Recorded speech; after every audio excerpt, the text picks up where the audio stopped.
গাজায় মুসলমানদেরকে প্রতিদিন মারা হচ্ছে। মনের ভিতরে চিন্তা হতে পারে বিজয় আসবে কেমনে। আকরু দারিল মুমিনিন, এই গাজা হলো মুসলমানের আবাসস্থল। ফিলিস্তিন হবে মুসলমানের যুক্তরাজ্য, মুসলমানের যুক্তরাজ্য হবে ফিলিস্তিন। হামাগুড়ি দিয়ে ফিলিস্তিনের দিকে মুসলমানেরা যাবে। ফলশ্রুতিতে মুসলমানদেরকে যিনি বিজয়ী বানায় দিবেন তিনি কে? বিশ্বাস কি হয়? আজকের পুরো মাহফিল ফিলিস্তিনের জন্য আমরা উৎসর্গ করতে চাই। প্যালেস্টাইনের বিজয়ের উপরে পুরা ওয়াজটা আজকে শুনে আমরা বাড়ি যাব ইনশাআল্লাহ। পরে আমি আর ফিলিস্তিনের মুসলমানের সম্পর্ক কি? কাজাসাদিন ওয়াহিদ, একটা দেহ একটা প্রাণের মতো হবে। আমার ভাই যখন মার খাবে আমার মনে হবে আমাকে মারা হচ্ছে। আমার ভাইকে যখন ঘর ছাড়া করা হবে মনে হবে আমি ঘর ছেড়েছি। আজ পৃথিবীর ভিতরে 2 কোটি মুসলমান মার খেয়ে যাচ্ছে। 20 কোটি মুসলমানের মাথার উপরে ছাদ নাই। 2 কোটি মার খাচ্ছে, 20 কোটি মুসলমানের মাথার উপরে ছাদ নেই। শরণার্থী হয়ে গেছে সারা দুনিয়ার ভিতরে। মুসলমান মাজলুম হচ্ছে। এই মুসলমানদেরকে আবার যিনি ঐক্যবদ্ধ করে বিজয় দিবেন তিনি কে? ফিলিস্তিন 2 বার বিজয় হয়েছে। আওয়াজ করে বলেন কয়বার? একবার ওমর রাদিয়াল্লাহু তাআলা আনহুর জামানায়, আরেকবার সালাউদ্দিন আইয়ুবী জামানায় বিজয় হয়েছে। শেষ আরেকটা বার মাজলুম মুসলমানদেরকে যিনি বিজয়ী বানায় দিবেন তিনি কে? খালি আমরা সোজা হওয়া লাগবে। এই যারা আমরা মুসলমান আছি একটু তাকায় দেখেন সৌদি আরবের দিকে, বেশি দূরে যাওয়া লাগবে না। ঠিক যখন ফিলিস্তিনে মুসলমান মরে, বাংলাদেশে আর কিছু না হোক আমাদের চোখের পানি আছে। আমরা যতটুকুন পেরেছি তাদের জন্য একটা মার্চ করেছি। সাধ্য অনুযায়ী আমরা আমাদের কথায়, আলোচনায়, বক্তব্যে, সেমিনারে রাষ্ট্রীয়ভাবে সিদ্ধান্ত গ্রহণের চেষ্টা চালাচ্ছি। কিন্তু সৌদি আরবের দিকে তাকায় দেখেন, ঠিক যখন প্যালেস্টাইনে মুসলমানরা শহীদ হচ্ছে তারা মাদায়েনে সালেহে গান বাজনার আয়োজন করেছে। ঠিক কিনা বলে? দুবাইয়ের দিকে তাকান, অশ্লীলতার পাপাচারের ভিতরে তারা ডুবে আছে। আপনি লিখে রাখেন 2025-এ বড় বড় আযাব আসতেছে ওই সমস্ত নির্দয় মুসলমানদের উপরে যারা ফিলিস্তিনের বিপদে কাঁদে নাই। একটাকে আল্লাহ ছেড়ে দিবে না। ঠিক কিনা বলে? আপনি দেখবেন অলরেডি শুরু হয়ে গেছে। সৌদি আরবের ভিতরে এমন এমন জায়গায় বরফ পড়তেছে, এটা খুব ভালো আলামত না। কিছুদিনের ভিতরে আপনারা দেখবেন দুবাইয়ের ভিতরে বড় ধরনের বন্যা হবে। আজকে আমি বললাম লেখেন, এখন খাতা কলমে লিখে রাখেন।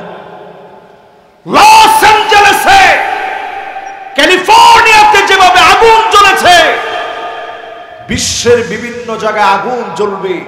যারা বিভিন্নভাবে টাকা খরচ করে গাজার বিল্ডিং গুলাকে জমিনের ভিতরে মিশিয়ে দিয়েছে, আগুনে পুড়ে ছারখার হয়ে যাবে, তাদের বিল্ডিংও খুঁজে পাওয়া যাবে না। লিখে রাখেন।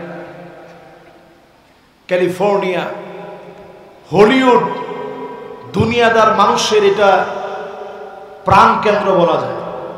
আপনি যদি দুনিয়াদারদেরকে বলেন যে হলিউডে যাবেন, যা লাগবে নেন, হলিউডে যাবেন।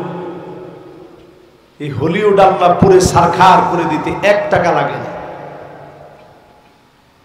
সামনের পৃথিবীতে বড় বড় বিপদ আসছে, বাংলাদেশের মানুষগুলো বিপদ থেকে মুক্ত আমি তা বলতে পারি না।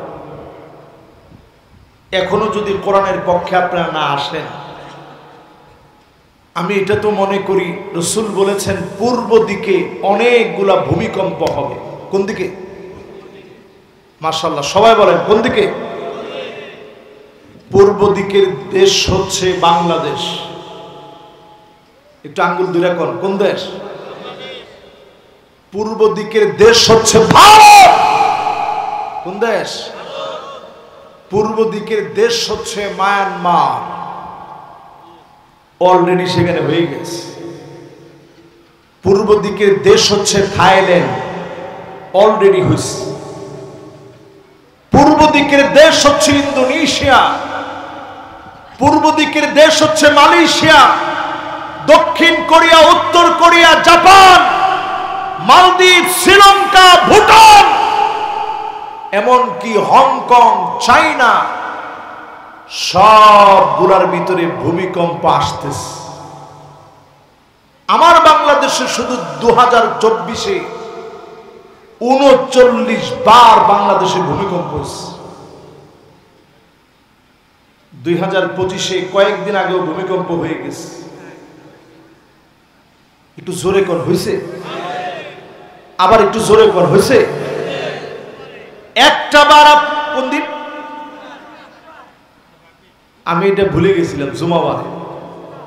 আপনি একটাবার চিন্তা করছেন এই যে ভূমিকম্পগুলো হইতেছে, ধাক্কা মারতেছে, প্রতিনিয়ত ভূতত্ত্ববিদরা বলছে বাংলাদেশের টেকটনিক প্লেটটা এরকম ফাটল ধরে গেছে। শুধু 7 মাত্রার একটা ঝাঁকুনি যদি পড়ে 100 বছরের জন্য দেশ পিছায়া যাবে।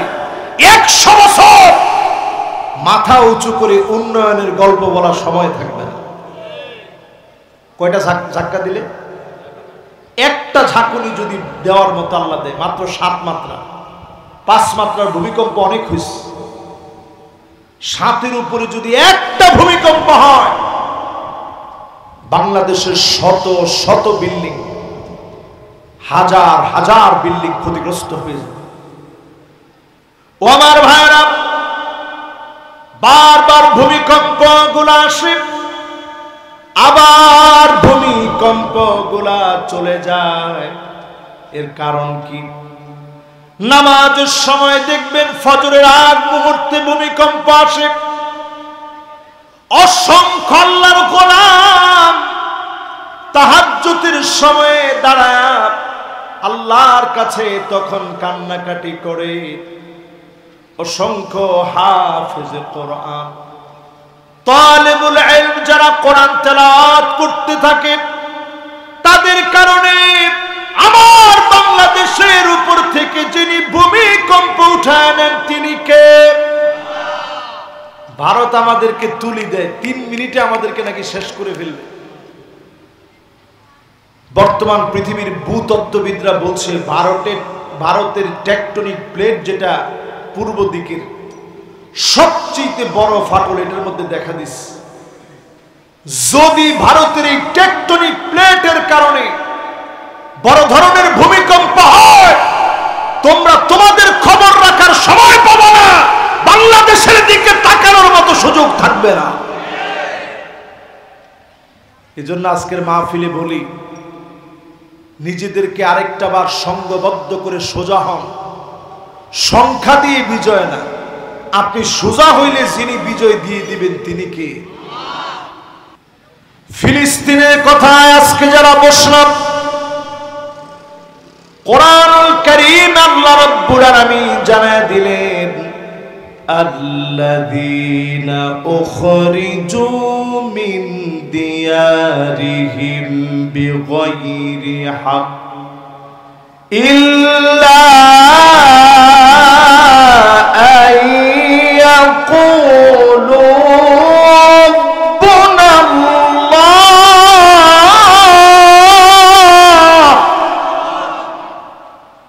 এমন সময় আসবে মুসলমান ঘর থেকে বের করে দিবে অন্য কোন অপরাধের কারণে না, শুধুমাত্র আমাদের রব আল্লাহ স্বীকার করার কারণে ঘর থেকে বের করে দিবে। আজকে বলবো ভারতের দিকে তাকায় দেখেন, আমার মুসলমানদের মসজিদ ভাঙা হচ্ছে, মাদ্রাসা ভাঙতেছে, হিজাব পরা নারীদের উপরে তারা হাত তুলেছে। আল্লাহর কসম, সময় আসবে এমন গোটা ভারত মুসলমানরা বিজয় করবে, বলেন আল্লাহু আকবার। মুসলমান, আপনাদের ভিতরে কি ঈমানি চেতনা আছে? অনেকের কাছে এখন মনে হচ্ছে হুজুর ভারত বিজয় করবে, কি বলেন? তারা সংখ্যা এত বেশি, ওদের সাথে অস্ত্র শস্ত্র সব বেশি, তো বিজয়টা আসবে কেন?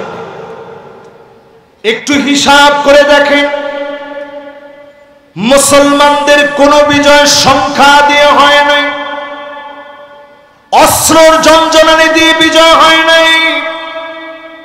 মুসলমানদেরকে যিনি সাহায্য দিয়ে বিজয় করায় দিয়েছেন তিনি কে? বেশি দূরে যাব না, ইয়ারমুকের প্রান্তে। জোরে বলেন, কোন প্রান্ত? আমি নিজে ওই জায়গায় গেছি, জর্ডান আর সিরিয়ার মাঝামাঝি একটা জায়গা ইয়ারমুক। ইয়ারমুকের প্রান্তে খালিদ বিন ওয়ালিদ চলে গেলেন ৩৬,০০০ সাহাবী আর তাবিদেরকে নিয়ে। ৩৬,০০০ জন সাহাবী যেতে ১৫ দিন সময় লেগে গেল। পেটগুলা পিঠের সঙ্গে লেগে গেছে, ক্ষুধার যন্ত্রণা এত তীব্র হয়ে গেছে, রক্ত পেশাব হয়েছে, পেশাব বন্ধ হয়ে গেছে। ৩৬,০০০ সাহাবী নিয়ে ইয়ারমুকের প্রান্তে খালিদ বিন ওয়ালিদ বক্তব্য দিয়েছেন। তিনি বলেছেন, সবাই শহীদ হয়ে যাব, একজন আজকে পিছপা হব না, প্রয়োজনে সবাই জীবন দিয়ে দিব, একজন আল্লাহর রাগে জীবন দেওয়া থেকে দূরে থাকবো না, বলেন আল্লাহু আকবার। ক্ষুধা পেটে সাহাবায়ে কেরামের সহ্য বীর্য জেগে উঠছে, সবাই জীবন দেওয়ার জন্য প্রস্তুত। একটা চিঠি লিখছেন, আসলিম তাসলাম, ইসলাম গ্রহণ করো শান্তি পাবা। চিঠি লিখে রোমক সম্রাটের কাছে পাঠিয়েছে। রোমক সম্রাট রেডি করছে 2,40,000 সৈন্যবাহিনী। আমরা মুসলমানেরা কত হাজার? একটু আওয়াজ করে বলেন, কত হাজার? মোহাব্বত নিয়ে বলেন, কত হাজার? যেই তো নদী পার হইলেই ভারত, একটু শোনায় রাখি। ৩৬,০০০ ছিলেন সাহাবায়ে কেরাম। তারা ছিলেন কত? লিল্লাহে তাকবীর। তাহলে 2,40,000 বেশি না 36,000 বেশি? এবার একটু হিসাব করে বলেন তো দেখি, আপনারা তো হিসাবে খুব পাকা মানুষ, হিসাব করে বলেন দিনে 2,40,000 যদি তারা হয়, তাহলে আমাদের চেয়ে বেশি কত? কত কত বেশি? ও মাশাআল্লাহ, উনি কইছেন হুজুর আমাদের তো 6 গুণের চাইতে বেশি নাকি? মাশাআল্লাহ মাশাআল্লাহ, দেখছেন হিসাবে কত বাঁকা হাজী সাহেব, এটা আমি চিন্তাই করিনি। তাহলে আমাদের চাইতে বেশি হচ্ছে তারা প্রায় 2,04,000। 2,00,000, আমরা মাত্র 36,000। রোমক সম্রাট চিঠি লিখেছে, চীনের সম্রাটের কাছে সাহায্য চেয়ে। বর্তমান চীনের কাছে সাহায্য চায়, চিঠি লিখছে, ভাই তুমি একটু সৈন্যবাহিনী পাঠাও, মুসলমানরা আসতেছে, যাতে কোনোভাবে আমরা পরাজিত না হই। রোমকরা ছিল সেই সময়ে বাবা কথা হইলে আমার আলোচনার মধ্যে ব্যাঘাত ঘটে। হ্যাঁ, পিছনে কথা বললে আমি আলোচনা করতে পারি না। আচ্ছা, এবার সবাই একটু মনোযোগী হন। রোমক সম্রাট চিঠি লিখছে চীনের সম্রাটের কাছে যে যেহেতু আমরা 2,40,000, তারা 36,000 সংখ্যায়, তারা একবারে কম না, অথচ রোমকরা আমাদের চাইতে 2,04,000 বেশি। বর্তমানে আমেরিকা যেমন সুপার পাওয়ার মনে করে, এর চাইতে কম অংশে কখনো কম ছিল না রোমকরা। সেই সময়ের সুপার পাওয়ার রোমক সম্রাটরা যখন যুদ্ধ করার জন্য চিন্তা করছে, 2,40,000 নিয়ে ভয় পেয়ে চীনের কাছে চিঠি লিখছে, কয়টা সৈন্য দেও, মুসলমানের সঙ্গে লড়তে হবে। চীনের সম্রাট পাল্টা চিঠি লিখছে, ইন্না কাওমান লাউ আরাদু ইয়াখলা আল জাবাল লাখালাউ, মুসলমান এমন এক জাতি, এরা যদি পাহাড়কে ডাক দিয়ে বলে পাহাড় তুমি সরে যাও, পাহাড় সরে যেতে বাধ্য হবে, বাধ্য হবে, বাধ্য হবে। চিন্তা করেন মুসলমান, আমরা তো সেই সে জাতি, পাহাড়কে যদি বলা হতো সরে যাও, পাহাড় সরে যেত। আচ্ছা, এই কথা বলার পরে রোমক সম্রাটের সাহস বাড়ছে না কমছে? যেই লোক সৈন্য দেখি ভয় পেয়ে গেছে, যখন শুনছে মুসলমান যদি বলে পাহাড় সর, পাহাড় সরে যাবে, এটা বলার পরে সাহস কমছে না বাড়ছে? রোমক সম্রাট মুসলমানদেরকে আটকানোর জন্য চতুর্দিকে তার কাটার বেড়া দিয়েছে, মুসলমানদেরকে মেরে লটকায় রাখবে। আজকে আমার ফেলানিকে যেইভাবে লটকায় রাখা হয়েছিল, এইভাবে মুসলমানকে লটকায় রাখবে। আল্লাহ রাব্বুল আলামিন মুসলমানদের ইমানি হিম্মত দিয়ে রোমকদেরকে পরাজিত করে মুসলমানদেরকে বিজয় দিয়ে দিলে। 3টা গ্রুপ করা হলো। 1 নাম্বার গ্রুপের নাম দেওয়া হলো কলবুন, সামনের দিক থেকে হামলা করবে। 2 নাম্বার নাম দেওয়া হলো মাইমানা, ডান দিক থেকে হামলা করবে। 3 নম্বরে নাম দেওয়া হলো মায়সারা, বাম দিক থেকে হামলা করবে। সামনে থেকে, ডান থেকে, বাম থেকে হামলা চলবে। 2,40,000-এর বিপরীতে না খাওয়া 15 দিন ধরে সফর করে আসা, এসি গাড়ির ভিতরে না, তপ্ত মরুভূমির ভিতরে, বালুময় মরুদ্বীপ সফর করে এসে না খাওয়া সাহাবায়ে কেরাম জিহাদের জন্য যখন দাঁড়ালেন, সেনাপতির সঙ্গে খালিদ বিন ওয়ালিদ কথা বললেন, আমাদের ভিতরে যে মারা যাবে শহীদ হবে, পাশের লোকটা 1 সেকেন্ড দেরি করবে না, ওই লোকটা পাশ থেকে শহীদ হওয়ার জন্য দাঁড়ায় যাবে। বলেন আল্লাহু আকবার। 5 তারিখে একটা বিজয় আসছে বাংলাদেশে। এই বিজয়ের সময় পুলিশের অফিসার স্বরাষ্ট্রমন্ত্রীর গিয়ে দেখাইতেছে আর বলতেছে, দেখেন স্যার, যেইটারে মারি ওইটাই মরে, পাশেরটা নড়ে না। ওমা আল্লাহু আকবার তো কন্যা, জোরে বলেন। 2 জন উঠে গেছে। আপনারা আসবেন না একবারে চলে যাচ্ছেন?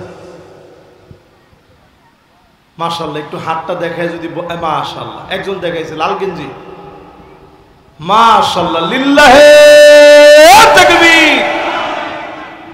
আজকে কারো কিন্তু ছুটি নেই। এই মাহফিলের কথাগুলো আজকে শুনে যাওয়া দরকার। আপনারা তো অনেক মাহফিলে আমার ওয়াজ শুনছেন, আজকে যুদ্ধের যে ঘটনাটা বলছি এটা শুনছেন কোথাও? এটা আজকে মনোযোগ নিয়ে দিল থেকে একটু শুনে একটু বুঝা যায়। খালিদ বিন ওয়ালিদ যখন সেনাপতিকে বলছে, তোমরা যুদ্ধ করবে আর আমরা জিহাদ করব, জিহাদ আর যুদ্ধের পার্থক্য হলো একজন মরে যাবে জিহাদের ময়দানে, আরেকজন দাঁড়ায় যাবে জীবন দেওয়ার জন্য। নিজে মরার আগে 200 জনের আগে মারবে, তারপরে জীবনটা দিবে। বলেন আল্লাহু আকবার।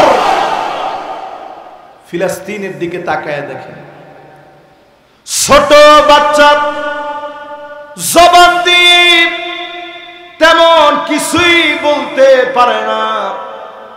ওই বাচ্চাটা আঙ্গুল উঁচা করে দিয়ে বারবার ট্যাঙ্কের সামনে দাঁড়ায় বোঝায় দেয়, আমার আর কোনো মালিক নাই, একজন মালিকের গোলাম আমি, তিনি আমার আল্লাহ। এমন ইমানি চেতনা যে ছোট্ট বাচ্চার ভিতরে, কামানের ভিতরে যারা ইট মেরে প্রতিরোধ করে তোলে, এমন ইমানি হিম্মত যাদের হৃদয়ে, যেই মুসলমানদের ইমান এখনো তাজা, ওই মুসলমানেরা কখনো হারবে না।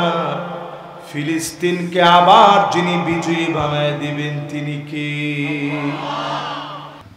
তাহলে মুসলমানের ওয়াজ শোনা ঠিক আছে, আপনারা কিন্তু এখানে বসে ওয়াজ শুনতেছেন। এখানে আমরা কয় শ্রেণীর মানুষ আছি একটু হিসাব করেন। 1 নাম্বার শ্রেণী, আমি বক্তা বলতেছি, বলাটা খুব সহজ। আপনি শ্রোতা, আপনি শুনছেন, শোনাটাও খুব সহজ। আমি বক্তার জন্য এবং শ্রোতার জন্য মানাটা, সবাই তো এটা কয় না, একটু সবাই আওয়াজ করে বলেন তো। সাহাবায়ে কেরামের ওয়াজ শোনা এমন ছিল, সামিআনা ওয়া আতানা, শুনলাম তো মানলাম। আর আমাদের ওয়াজ শোনা এমন, শুনলাম ভালো লাগলো চলে গেলাম, মানার খবর নাই। আজ থেকে সিদ্ধান্ত নেন, যেই মুসলমান নামাজ পড়ে না, ওই মুসলমানের কারণে মুসলমানেরা মার খাচ্ছে, ঠিক কিনা বলে? এবার একটু আপনি চিন্তা করে দেখেন তো, আজকে যশোরে আমি মাগরিবের নামাজ পড়লাম, এত পরিমাণ মুসল্লি হয়েছে, 2 তলায় গিয়ে আমি জায়গা পেয়েছি, নিচতলা ভরে 2য় তলায় মাগরিবে গিয়ে আমি জায়গা পেয়েছি। আচ্ছা, ফজরের সময় যদি এরকম মুসল্লি হইতো, এটা মুসলমানদের মূল শক্তিটা প্রকাশ পেত, ঠিক কিনা বলেন? হাত্তা তুত্তাখাদাল মাসাজিদু তুরুকা, মসজিদ থাকবে, সামনে দিয়ে হেঁটে হেঁটে চলে যাবে, নামাজ পড়ার মতো লোক থাকবে না। যেই মসজিদের কথা আজকে মাহফিল হলো, এই মসজিদের সামনে বসে চিন্তা করেন, মসজিদের সামনে হেঁটে হেঁটে চলে যায়, নামাজের সময় আসে না, এমন মুসলমান এখন কম না বেশি? এরপরে মিলায় দেখেন মুসলমান 2 নম্বরে, হাত্তা ইয়াবুদাল্লাতু ওয়াল উজ্জা, মুসলমানের ছেলে মূর্তির সামনে মাথা নত করবে, পূজা করবে, পূজা মণ্ডপে যাবে, ইহুদি খ্রিস্টানের মতো চলবে। আজকে তাকায় দেখেন, কোকা কোলা আমরা বয়কট করেছি, 7 আপ বয়কট করেছি, বিভিন্ন প্রোডাক্ট আমরা বয়কট করেছি, কিন্তু কয়জন আপনি আমি ইহুদিদের চরিত্রটা বাদ দিয়েছি বলেন?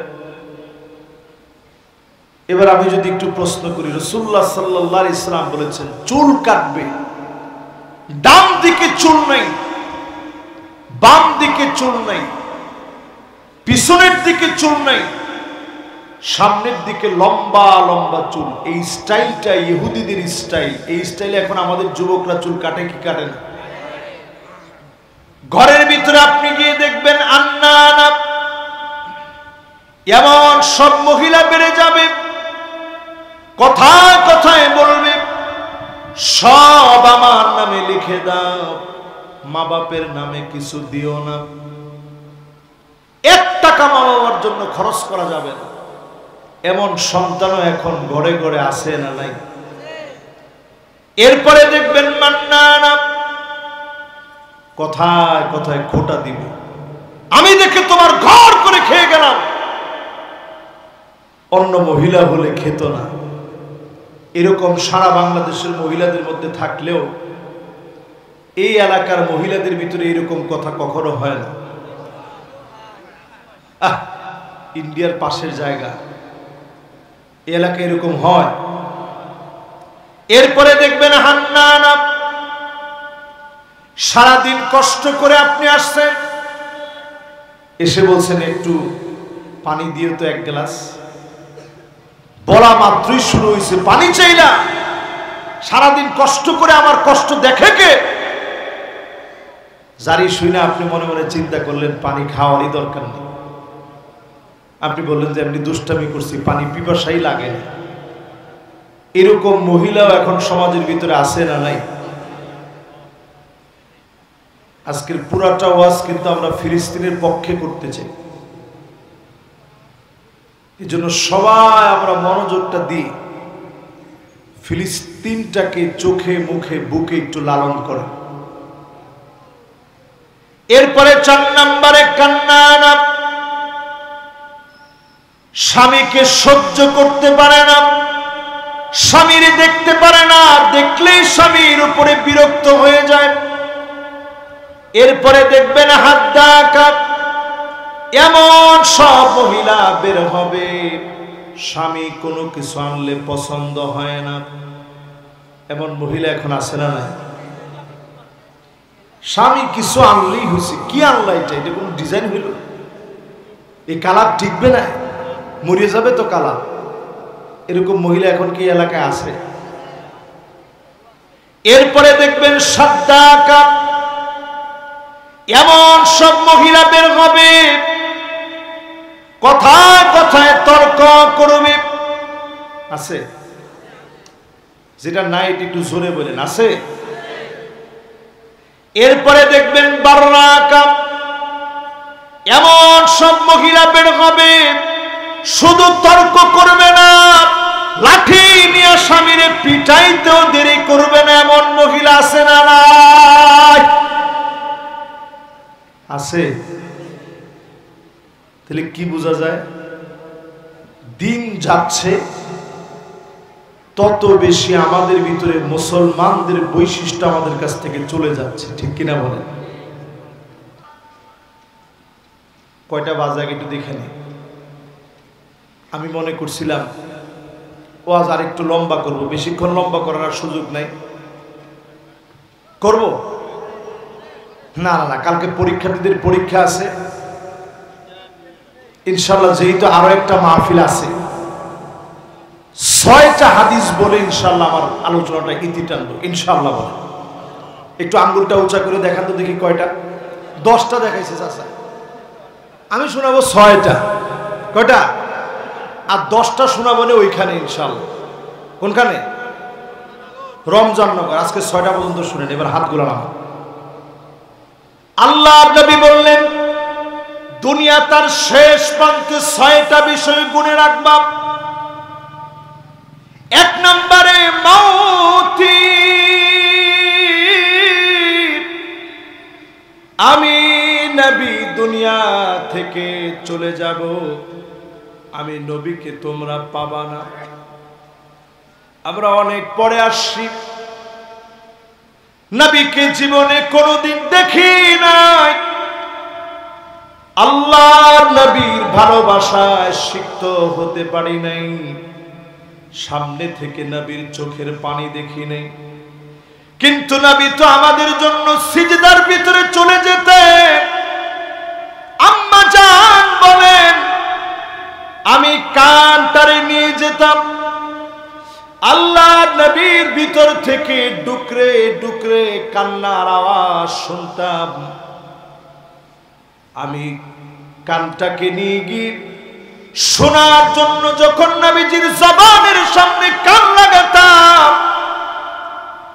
আমি শুনতাম অন্য কোনো কিছু বলে নবী কাঁদে না, নবী আল্লাহর কাছে কাঁদে আর বারবার বলতেছে আল্লাহুম্মা উম্মতি,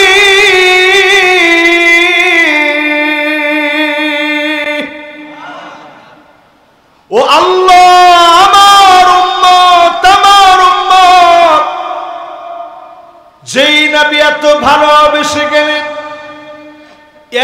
একবারের জন্য নবীকে নিজের চোখ দিয়ে দেখতে পারি নাই, নবীজিকে ছুঁয়ে দেখতে পারি নাই। আল্লাহর নবী ঠিক আমাকে আপনাকে চিনবেন, গুররান মুহাজ্জালিন মিনাল ওয়াদু, ওজুর পানিগুলা ঝকঝক করে উঠবে। নবী দেখা মাত্র বলবে এটা আমার উম্মত। নবীজি শাফাত করবে নামাজীদের জন্য। আল্লাহ নবী চিনে চিনে ডেকে ডেকে নিবে। নবী যাদেরকে শাফাত করবে, যিনি মাফ করে দিবেন তিনি কে? এক নম্বরে আঙ্গুলে মিলায় নিবেন। আল্লাহর নবীকে আমরা পাই নাই, পাইছেন? বলেন পাইছেন? স্বপ্ন যুগেও অনেকে দেখিনি, অনেকে স্বপ্ন দেখেছি। এমন কত খ্রিস্টান ছিল, খ্রিস্টান হওয়ার পরেও নবীজিকে দেখার পর সৌভাগ্যক্রমে মুসলমান হয়ে গেছে। জোরে করে আল্লাহু আকবার। সম্ভবত রবার্ট ডেভিলা নামে একজন ব্যক্তি, ওনার একটা হিস্ট্রি আছে, ইউটিউবে আপনারা সার্চ করে দেখবেন, রবার্ট ডেভিলা। এই লোকটা স্বপ্ন দেখলেন, কে যেন তাকে বলছে তোমার যে ক্রুশ আছে, এই ক্রুশ তোমাকে কিচ্ছু দিতে পারবে না, এই ক্রুশ তোমাকে কিচ্ছু দিতে পারবে না, তুমি সব ছেড়ে ইসলামের দিকে চলে আসো। জোরে করে আল্লাহু আকবার। রবার্ট ডেভিলার জীবনে পরিবর্তন এসে গেছে। এই পৃথিবীর বহু মুসলিম রাসূলকে দেখে ঈমান এনেছে, কিন্তু আমরা অনেক ঈমানদার নবীজিকে জীবনে কোনোদিন দেখি নাই। বেশি বেশি দরুদ শরীফ পড়বেন। মান রাআনি ফিল মানাম ফাকাদ রাআনি ফিল ইয়াকযা।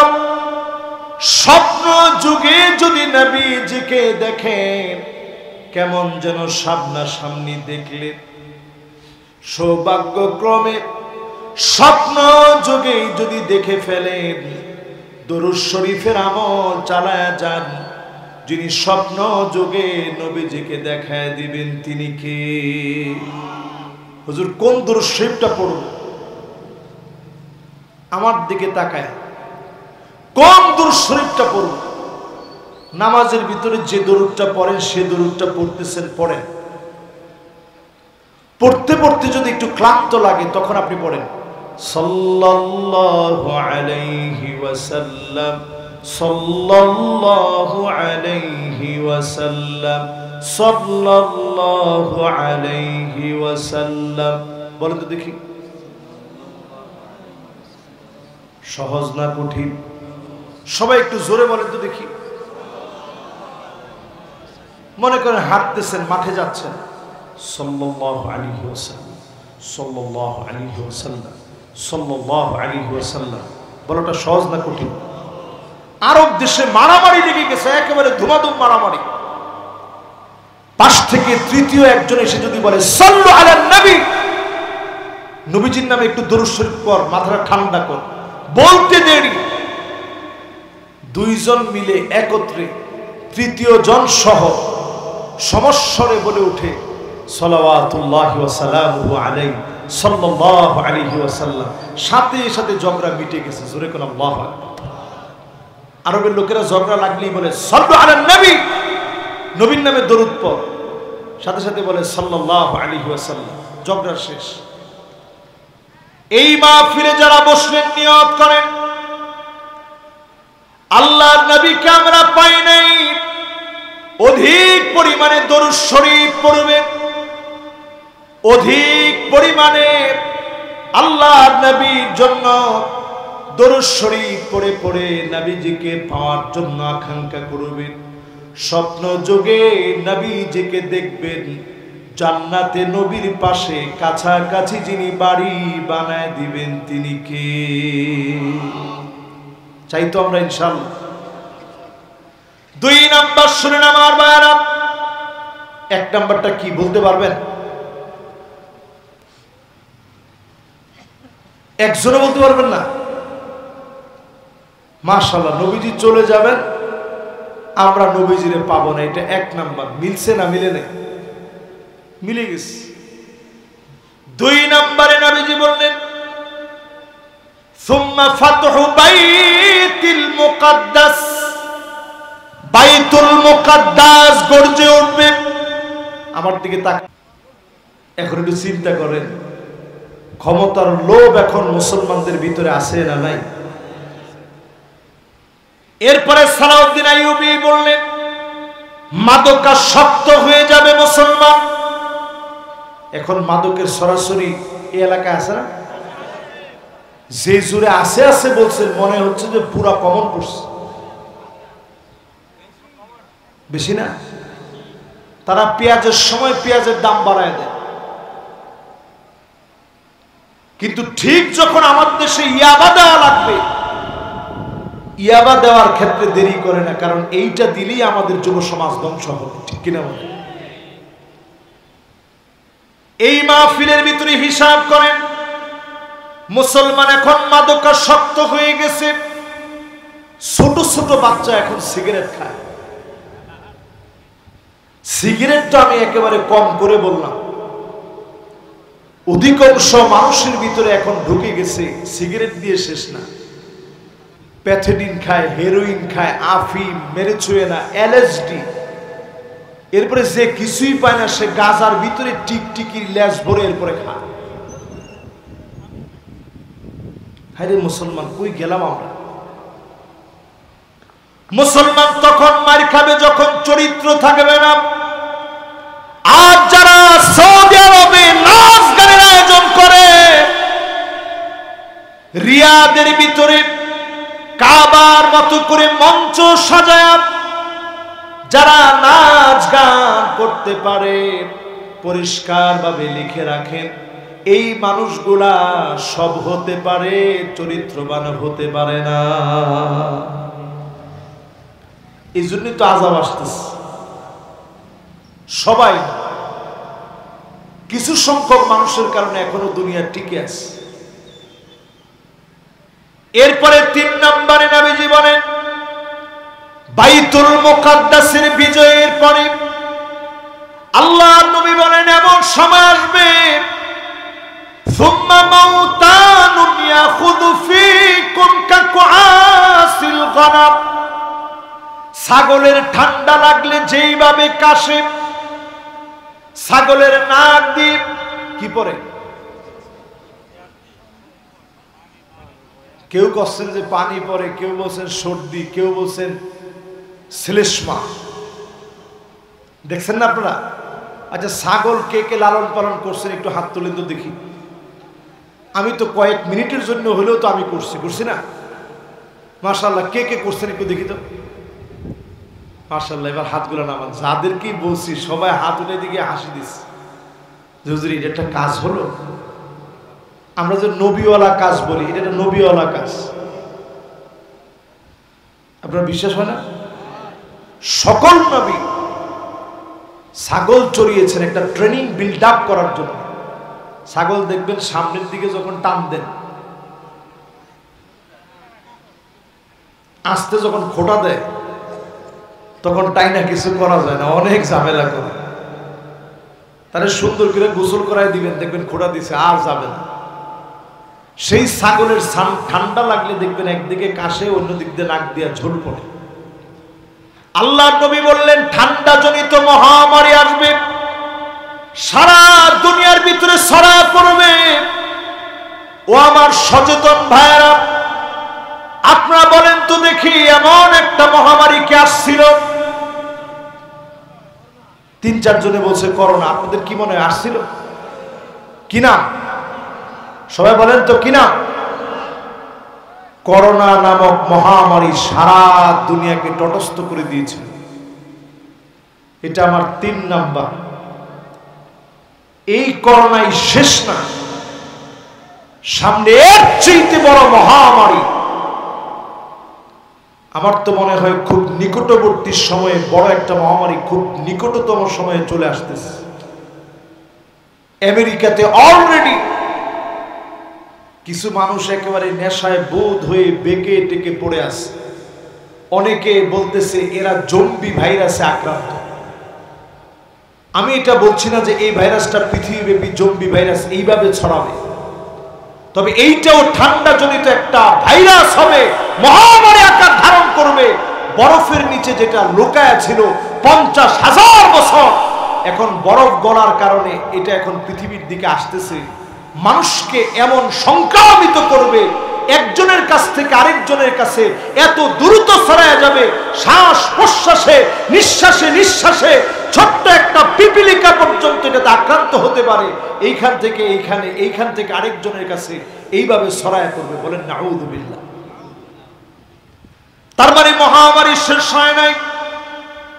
একটা আমরা দেখেছি 2020 সনের আগে আমাদের আত্মীয় স্বজন যারা মারা গেছে করোনা, তারা দেখে নাই, ঠিক আমরা দেখেছি, সারা দুনিয়া দেখেছে। আল্লাহর আযাব কত ভয়াবহ হতে পারে সারা দুনিয়া বুঝেছে। করোনার সময় এমন হয়েছে মসজিদে যেতে পারে না, আল্লাহর কত গোলাম নামাজের জন্য কেঁদেছে, কত যুবক নিয়ত করে ফেলেছে আর জীবনে নামাজ ছাড়ব না। যদি সেই নিয়তকে আপনি ধরে রাখতেন, করোনা চলে যাওয়ার পরেও যদি নামাজি হতেন, আল্লাহকে যদি চিনতেন, বড় বড় আযাব গজব থেকে তখন যিনি বাঁচায় দিয়েছেন, এখনো যিনি বাঁচাবেন তিনি কে? করোনাকালীন সময়ে সারা দুনিয়ার বিশেষজ্ঞরা বলেছিল বাংলাদেশে মৃত্যুর একটা মিছিল হবে, রাস্তা ঘাটে দোকান পাটে সব জায়গায় মানুষ মরে পড়ে থাকবে, ধরার লোক থাকবে না। আমরা দেখেছি আমাদের দেশে এমন হয় নাই, পার্শ্ববর্তী ভারতে পুরাইতে না পেরে অনেককে পানির মধ্যে ছেড়ে দিয়েছে, ঠিক কিনা বল? আমাদের দেশে এরকম হয় না। কিন্তু আমরা দেশে আরেকটা জিনিস আমরা দেখছি, আমাদের এই দেশের ভিতরে আরেকটি জিনিস আমরা দেখেছি এবং পেয়েছি। নিজের সন্তান ডেথ সার্টিফিকেট নিয়ে টাকা উঠানোর জন্য ব্যস্ত হয়ে গেছে, নিজের করোনা হতে পারে ভেবে বাবার লাশ ধরে নাই, মায়ের লাশ ধরে নাই, কিন্তু এনেছেন আলেম ওলামা, মানুষকে ভুলে যায় নাই। প্রমাণ হয়ে গেছে আলেম ওলামা মানুষকে সবচেয়ে বেশি ভালোবাসে। মাশাআল্লাহ, এটার মধ্যে ঠিকটা আপনারা জোরে বলছেন, এই জন্য আমার হৃদয়টায় ভালো লাগছে, মহব্বত আসছে। মাহফিলের ভিতরে একটা মনোযোগ বসা। বলেন তো দেখি, 1, 2 এবং 3 শুধু বাইতুল মুকাদ্দাসের বিজয়টা এখনো আমরা দেখি নাই, 3টার ভিতরে 2টা আমরা দেখে ফেলছি, ঠিক কিনা বলে? এবার 4র্থ নাম্বারটা আসে, সুম্মা ইস্তিফাদাতুল মাল হাত্তা ইউতার রাজুল 100 দিনার ফায়াযাল্লু সাখিতা। এমন সময় আসবে টাকার দাম থাকবে না। জোরে কোন টাকার দাম, আওয়াজ করে কোন টাকার দাম। আপনি অবাক হয়ে যাবেন, রাসূলের হাদিস, ক্রিপ্টোকারেন্সি, টাকার দাম এমন কমে যাবে মানুষ পকেটের ভিতরে আর টাকা পয়সা বহন করবে না। আমি এই হাদিসটা পড়ার পরে খুব অবাক হয়েছি যে এটা কিভাবে সম্ভব। হাদিসটা বেশ কয়েক বছর আগে পড়ছি, ছাত্র জামানার কথা। তখন দিব্যি টাকা দিয়ে সারা ওয়ার্ল্ড চলে, কিন্তু এখন তাকায় দেখেন নতুন করে ভাইরাল হয়েছে গতকালকে, কোনো কার্ডও নেয়, হাতের মধ্যে একটা মাইক্রো একটা চিপ ঢুকিয়ে রেখেছে, ছোট্ট মাইক্রো একটা চিপ ঢুকিয়ে রেখেছে হাতের ভিতরে। এইখানে কাউন্টারে গিয়ে শুধু এইভাবে হাতটা পাঞ্চ করেছে, এইভাবে দিয়েছে কাউন্টারের সামনে, সুন্দর করে টাকা কেটে নিয়ে গেছে, কোনো কার্ড টাট কিছু লাগেনি। সামনের দুনিয়া হবে, আপনি ফু দিবেন, কোনো কার্ড লাগবে না, টাকা চলে যাবে সব ছোট্ট মাইক্রো চিপের ভিতরে, ছোট্ট ছোট্ট ডিভাইসের ভিতরে সব টাকা চলে যাবে। এখন সারা দুনিয়া চলতেছে হাওয়ার ভিতরে, হাওয়ার ভিতরে। আপনারা ব্যাংকে যখন যান অনেকেই বলেন ভাই পে অর্ডার করে দেন, নগদ দরকার নেই, পে অর্ডার করেন।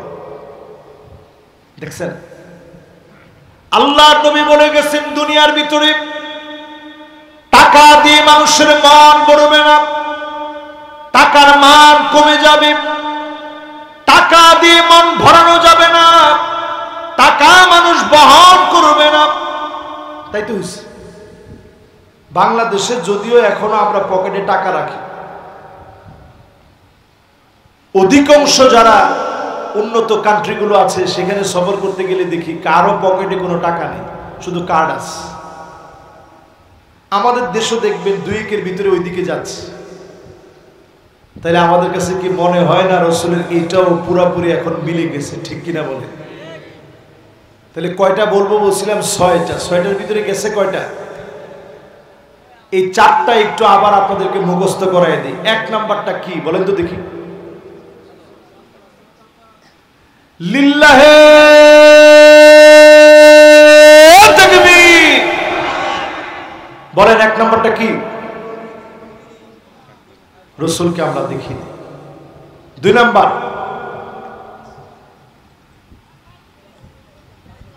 হ্যাঁ সবাই বলতে হবে 2 নাম্বার জোরে, ফিলিস্তিনের বিজয়, বাইতুল মুকাদ্দাস আবার বিজয় হবে। জোরে করে আল্লাহু আকবার। এটা কি বর্তমান সময়ে তাকাইলে মনে হয় যেইভাবে মুসলমানের ঘরবাড়ি সব ধুলার সাথে মিশিয়ে দিচ্ছে, তাকাইলে মনে হয় আমরা আর ঘুরে দাঁড়াতে পারবো না। এটার মধ্যে আল্লাহ ঘুরে দাঁড়ানোর ব্যবস্থা আল্লাহ তাআলা নিজে করে দিবে। জোরে করে আল্লাহু আকবার। 5ই আগস্টের আগে জীবনে আমরা চিন্তা করতে পারিনি যে এরকম একটা বিষয় হইতে পারে। আমরা তো সাধারণ জনগণ, বাংলাদেশের বড় বড় রাজনীতিবিদ যারা অনেক কিছু আগাম চিন্তা করে, কত রকমের চিন্তা করে, সব চিন্তা করে তারা এটা বুঝতেই পারে নাই 5 তারিখে আল্লাহ প্রদত্ত একটা বিরাট বিজয় আসবে। জোরে করে আল্লাহু আকবার। 2 নাম্বারটা শেষ, এবার 3 নাম্বারটা বলেন তো দেখি। মহামারী। 3 নাম্বারটা কি? মহামারী। 4 নাম্বারটা বলেন তো? টাকা বহন করার লোক থাকবে না, টাকা দিয়ে মানুষের মন ভরানো যাবে না। এবার 5 নাম্বারে প্রিয় ভাইরা আমার,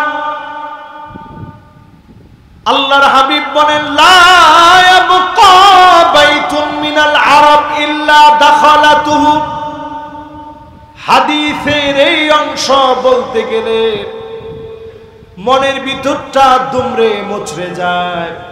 আল্লাহ নবী বললেন আরবের এমন কোন ঘর থাকবে না যেই ঘরের ভিতরে ফিতনা ঢুকবে না। রন্ধ্রে রন্ধ্রে ফিতনা ঢুকে যাবে। আজকে তাকায় দেখেন শেখ সুদাইসি হাফিজাহুল্লাহ ফিলিস্তিনের জিহাদকে জিহাদ মনে করে নাই, উনি বলতেছে এটা ফিতনা। আল্লাহর কোরআন বলছে উদিনা লিল্লাযিনা ইউকাতালুনা বিআন্নাহুম যুলিমু। আমি আল্লাহ অনুমতি দিয়ে দিলাম তোমরা জিহাদ করা লাগবে, কারণ তোমরা মাজলুম হয়েছো। জোরে বলেন আল্লাহু আকবার। আমি যে আল আজহারে পড়ে আসছি, ওইখানের গান মুফতি, সেও এটাকে জিহাদ বলে মনে করে না। বড় লজ্জা লাগে মুসলমানদের জন্য। আমিও আল আজহার বিশ্ববিদ্যালয়ে পড়ে আসছি। বড় লজ্জাজনক অধ্যায় মুসলমানের। আজ যখন হাজার হাজার কিলোমিটার দূরে বাংলাদেশে বসে মার্চ ফর গাজা আমরা করি, আরব বিশ্ব তখন ঘুমায় আছে, অন্তত আমরা এই আন্দোলনের মধ্য দিয়ে জানায় দিয়েছি মার্চ ফর গাজা। এটা অন্তত উম্মাহ কনসেপ্টকে জাগ্রত করেছে হয়েছে, ঠিক কিনা বল? তার মানে কি দাঁড়িয়েছে? অন্তত তারা বুঝছে বাংলাদেশ নামক একটা দেশ আছে, এখানে মুসলমানদের ভিতরে নারায়ে তাকবীর বলার মতো মুসলমান আছে, ঠিক কিনা? এটা মুসলমানের একটা অস্ত্র। আল্লাহর নবী বলেন এমন সময় আসবে একটা দুলি বালু পর্যন্ত বলবে ওরা ইহুদি, আমার পিছনে পাপিষ্ঠ লুকায় আছে, ইহুদি লুকায় আছে, ফাকতুলহু, গর্দানটা উড়ায় দাও, এক কূপে গর্দান উড়ায় দেওয়া হবে। বলেন আল্লাহু আকবার। সময় আসবে, আমি মনে করতেছি সময়টা কাছাকাছি চলে আসে। ইহুদিরা যখনই চিন্তা ভাবনা করছে তালমুদ থেকে পড়ে যে তাদের এক একটা দেশে 80 বছর করে থাকার পরে তাদের জায়গা শেষ হয়ে গেছে, তারা এটা নিশ্চিত হয়ে গেছে ফিলিস্তিন থেকে বিতাড়িত হওয়ার সময় চলে আসে। কাজে শেষ একটা মরণ কামড় দিতে হবে। আমি আজকে একটা ভিডিও দেখলাম, সামান্য অল্প একটু হামলা হয়েছে ইসরায়েলে। এই হামলার পরে চতুর্দিকে তারা যেইভাবে দৌড়াচ্ছে, আমার কোরআনে কারীমের আয়াতটা সাথে সাথে চোখের সামনে ভেসে উঠছে, তুরহিবুনা বিহি আদুওয়াল্লাহি ওয়া আদুওয়াকুম। সামান্য অস্ত্র নিয়ে আপনি যদি হিম্মত নিয়ে আক্রমণ করেন, আল্লাহ তার শত্রুদের মনে ভয় ঢুকায় দিবে। বলেন আল্লাহু আকবার। এজন্য যারা এখানে বসছেন, 5 নম্বরে নবীজি বলছেন সময় আসবে এমন আরবের ঘরে ঘরে ঘরে ঘরে ফিতনা ঢুকবে। এবার আরবের কথা বলার ক্ষেত্রে আমার বাংলাদেশের কথা বলি। মাশাআল্লাহ, ভাইয়ের কাছে এখনো এই মোবাইল আছে, এই বাটন ফোন। এই যুগে ভাই নিজেই বলছে হুজুর এটা অসল, চলে না। আচ্ছা, বাটন ফোন যার কাছে নাই, আপনি একটু চিন্তা করেন গুনার কাজটা এখন সহজ না কঠিন? না না না, একজনে কইছে কঠিন। হুজুরদের ঘরে এখন যে পরিমাণ মিউজিক বাজে, আমি অন্য ঘরের কথা বাদ দিলাম, এই মোবাইলটাতে মিউজিক বাজানোটা কঠিন। কিন্তু বাটন ফোনে আমাদের ছোট ছোট বাচ্চারা বাটন ফোনটা যখন চালায় না, তারা কি চালায়? স্মার্টফোন। স্মার্টফোনে যখন তারা কার্টুন দেখে, কি পরিমাণ বাজনা দিয়ে রাখছে একটু চিন্তা করেন। ছোটকাল থেকেই বাচ্চারা যখন একটু বড় হয়, 8 বছর হইতে না হইতেই সে শুরু করে দেয় কি গেমসটা? Free fire, PUBG. 10-12 বছর বয়স হলে তো কথাই নেই, 5 জনের গ্রুপ মিলে আরেকজনকে অ্যাটাক করে ডান দিকে মার মার। হ্যাঁ মুসলমান, কি নিয়ে আছেন আপনি? যে গেমসটা আপনি খেলতেছেন এটা মুসলমানের বানানো না। দক্ষিণ কোরিয়া ফান্ডিং করেছে, চীন জাপান মিলে এটাকে কোয়ালিফাইড করে আপনাদের পছন্দ হয় এমন করে আপনাদের ঘরে ঘরে ঢুকাই দিচ্ছে। আপনারা খেলতেছেন একেবারে হরহামেশা। ও মুসলমান, এমন সময় আসবে, নবীজি বললেন আরবের ঘরে ঘরে ফিতনা ঢুকে যাবে। একদিন নবীজি ঘুম থেকে জাগ্রত হয়ে বললেন ওয়াইলুল লিল আরব, আরব ধ্বংস হয়ে যাবে। জোরে কোন কি হবে? আবার নবীজি কথাটা রিপিট করলেন ওয়াইলুল লিল আরব, আরব ধ্বংস হয়ে যাবে। আবার বললেন ওয়াইলুল লিল আরব, আরব ধ্বংস হয়ে যাবে। কয়বার বলছেন? উম্মে সালামা পাশে দাঁড়ায় বলতেছেন ওগো নবী, আমরা ধ্বংস হয়ে যাবে এত এত ভালো মানুষ থাকতে। আল্লাহর নবী বললেন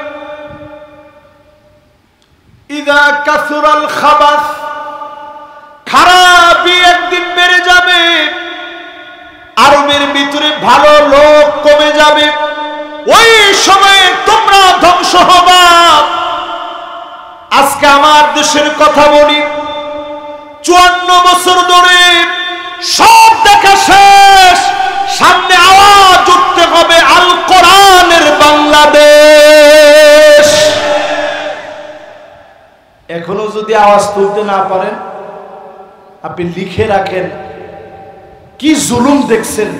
এর চাইতে জুলুমের মাত্রা এত বেশি বাড়বে, চিন্তা করতে পারবেন না। স্লোগান যেমন দিয়েছিলেন, দিল্লি না ঢাকা। আরে কথা কয় না, কদিন পরে স্লোগান দিবেন দিল্লি না ঢাকা, কইবেন ফাঁকা ফাঁকা। যদি এখনো সুযোগ না হন, সোজা যদি না হন, এই সুযোগ কাজে না লাগায়, সামনের দিন ভয়াবহ আসতেছে। কেমন ভয়াবহ হবে আপনি চিন্তা করতে পারবেন না। আল্লাহর কাছে পানা চান। শ্যামনগরের পরিস্থিতিটা ভিন্ন। এখানে চোর ডাকাত অন্য এলাকার ভালো মানুষের চেয়ে ভালো। শ্যামনগরের যারা খারাপ লোক, এরাও অনেক ভালো অন্য এলাকার লোকদের তুলনায়। এটা কেন হয়েছে? এই এলাকার মানুষ ধর্মপ্রাণ, ইসলামী আন্দোলনের অনেক ত্যাগ, অনেক রক্ত এই জমিনের ভিতরে পড়ছে। ঠিকও তো কয় না, একটু জোরে বলেন। এই জন্য অনেকে দেখবেন এখনো যে দাওয়াত দেন, বলবে যে আরে না, লোকজন নাই, এগুলো দিয়ে কাজ হবে না।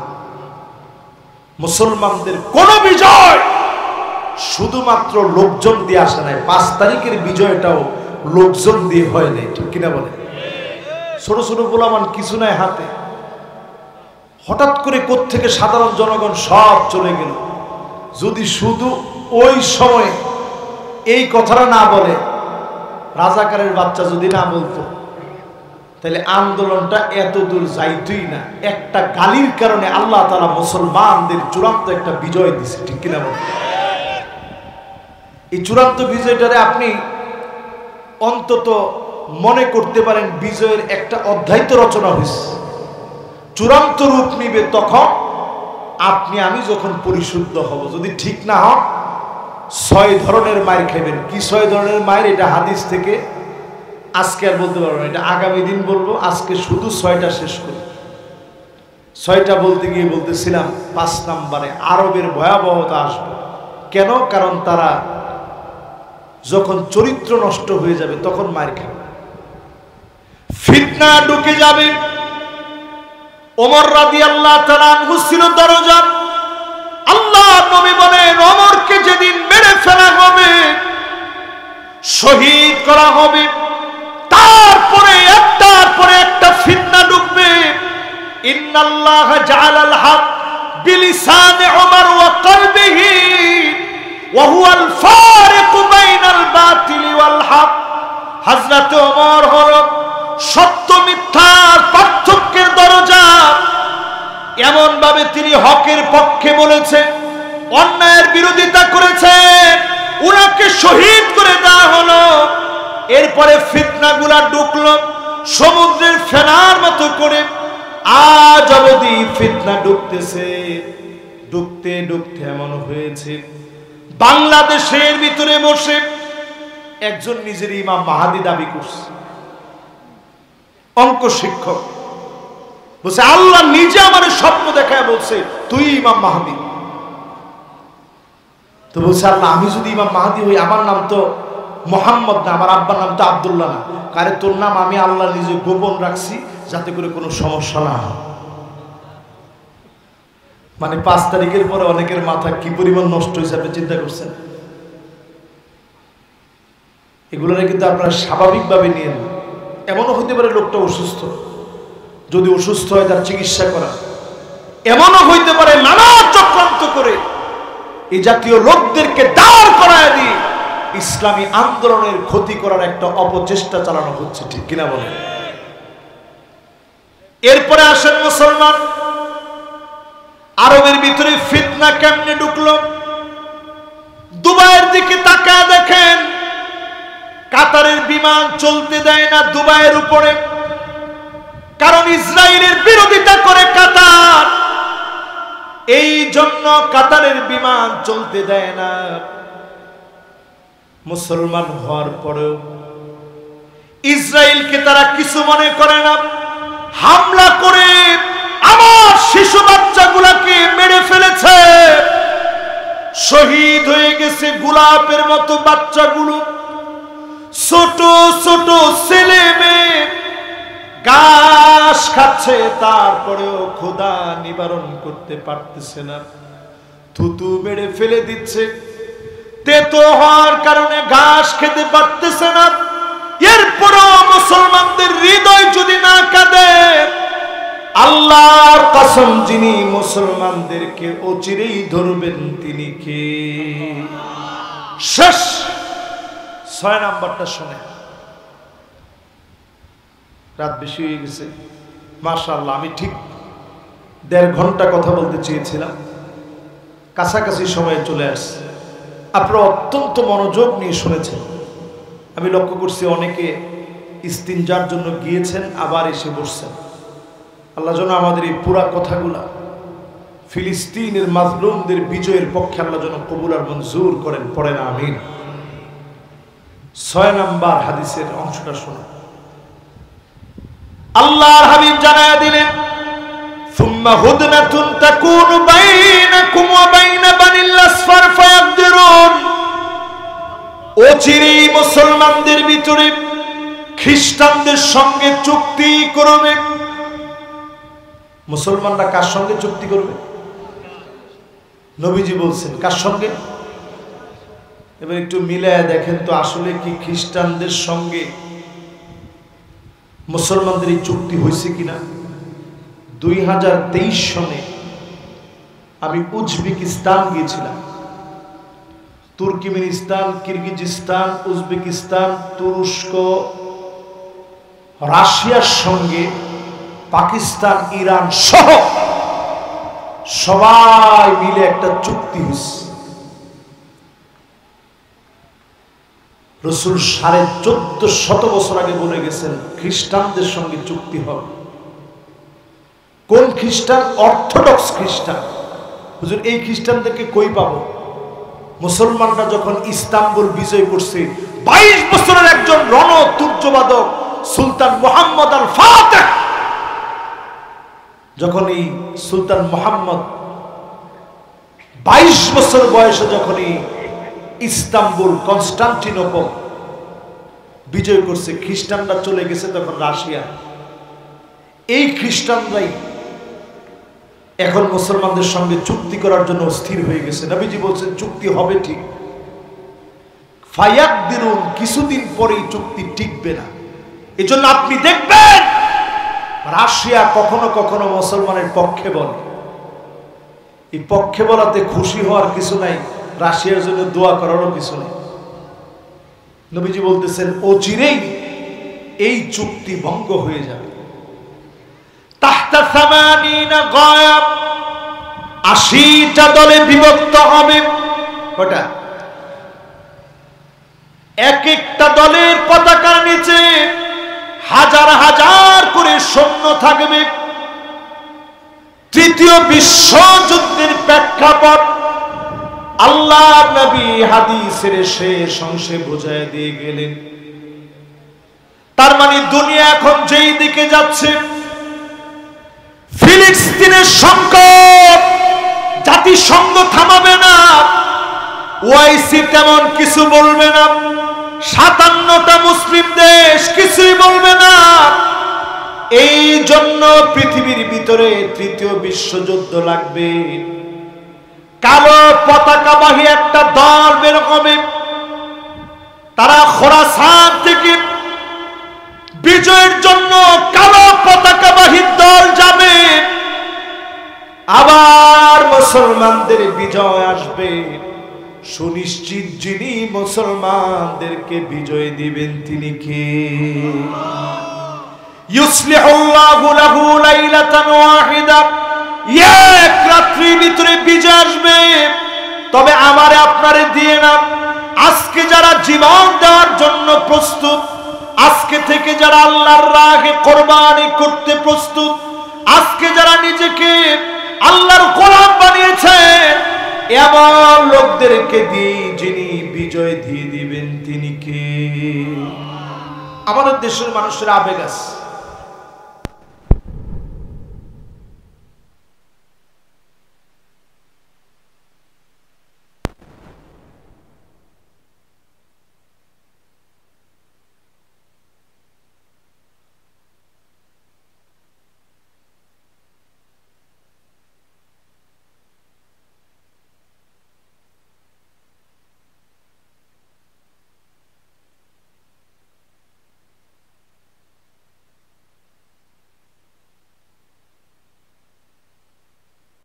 কি বলেন আপনি?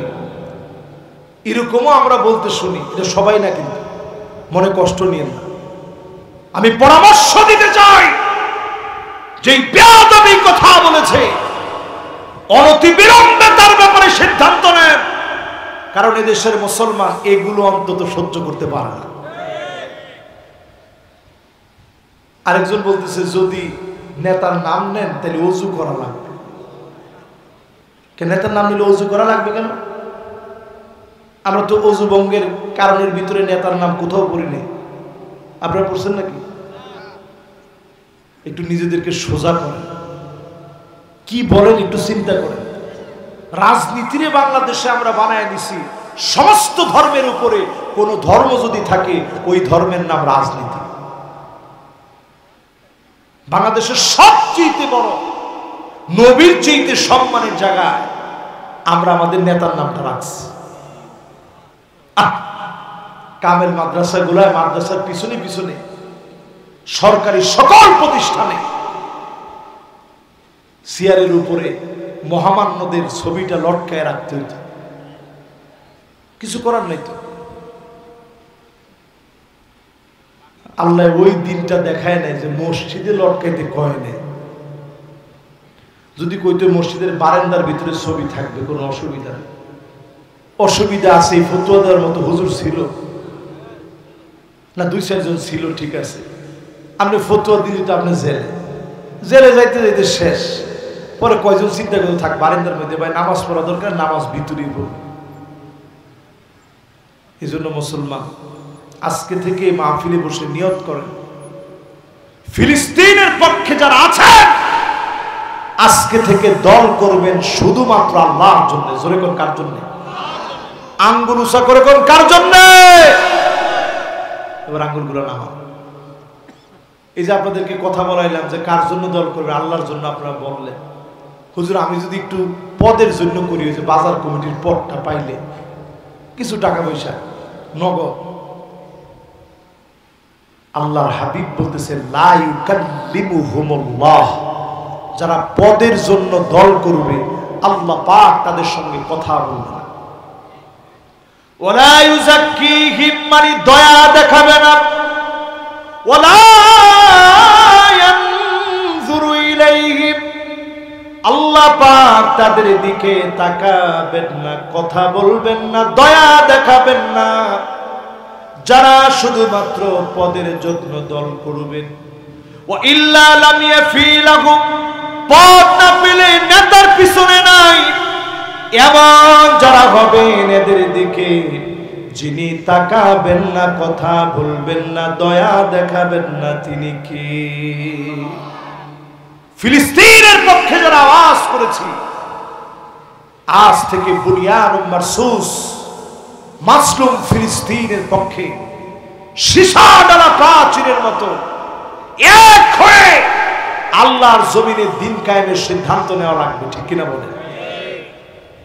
আমি শেষ কথায় বলি, শুধু যদি মুসলিম ব্রাদারহুড মিশরে ক্ষমতাটা টিকায় রাখতে পারত, তিউনিসিয়া একটা গণবিপ্লব হতো মুসলমানদের পক্ষে। এই বিপ্লব ছড়ায় পড়তো লিবিয়ায়। এই বিপ্লব ছড়ায় পড়তে পড়তে রাজতন্ত্রের ধ্বজাধারী ইসলামকে যারা ধ্বংস করতেছে, পুরো মিডল ইস্টের ভিতরে ইসলামী আন্দোলন বিজয় হয়ে যেত, ইসরায়েল নামক রাষ্ট্র পদদলিত হয়ে মারা যেত। ঠিক কিনা বলে? এরা এটা বুঝে ফেলছে। এজন্য হাফিজ মুরসি রহমতুল্লাহ আলাইকে তারা বাঁচতে দেয়। আজকে যারা আমার সামনে বসছেন, এই পথ কখনো এত সহজ হবে না, এই পথ কখনো এত সহজ হবে না। ইসলামী আন্দোলনের এই পথে আল্লামা দেলওয়ার হোসেন সাইদি রহমতুল্লাহ আলাইহি